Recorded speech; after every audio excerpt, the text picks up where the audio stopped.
Hi guys, അച്ഛനിതാ നമുക്ക് പുതിയൊരു വല സെറ്റ് ചെയ്ത് തരാമെന്ന് പറഞ്ഞിട്ട് ആളുടെ നമുക്ക് വേണ്ടി ഒരു പുതിയൊരു വല സെറ്റ് ചെയ്തുകൊണ്ടിരിക്കുകയാണ്. അത് നമ്മൾ വല തുന്നേണ്ടത് എങ്ങനെയാണെന്ന് വെച്ചാലും അതും കാണാം. നെയ്ത് പഠിക്കുന്നവർക്ക് ആഗ്രഹമുണ്ടെങ്കിൽ അവർക്കും നെയ്ത് പഠിക്കാം. ഇതാണ് നമ്മൾ വീശുവൽ വല. 8 മുഴം വലയാണ് സെറ്റാക്കണത്. ഏറുവല എന്ന് പറയും. ഇത് ചില സ്ഥലങ്ങളിൽ തപ്പ് വല എന്ന് പറയും. ആ വലയാണ് നമ്മളിവിടെ സെറ്റ് ചെയ്തുകൊണ്ടിരിക്കുന്നത്. നമ്മുടെ അച്ഛൻ അങ്ങനെ വല സെറ്റ് ചെയ്തുകൊണ്ടിരിക്കുന്നത്.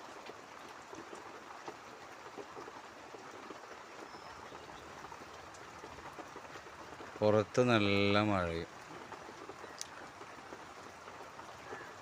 ഈ വലയിലാണ്, ഇങ്ങനത്തെ വലയിലാണ് എനിക്ക് ഏറ്റവും കൂടുതൽ കരിമീനും കൊഞ്ച്, വാള അങ്ങനെ സാധനം വലിയ വലിയ മീനുകളൊക്കെ കിട്ടുന്നത് ഈ വലയിലാണ്. ഇങ്ങനത്തെ വലയിൽ. അതിൻ്റെ പഴയ വല ഉണ്ടായിരുന്നു, ആ വല പോയി. അതൊരു 5 വല ഉപയോഗിച്ചു. അതൊരു വല സെറ്റ് ചെയ്യണമെങ്കിൽ നമുക്ക് ഏകദേശം ഒരു 6000 രൂപയോളം ആകും ഒരു വല സെറ്റ് ചെയ്ത് വരുമ്പോൾ.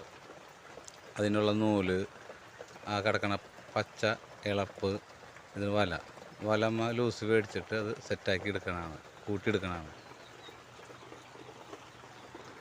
വീശൽ വല.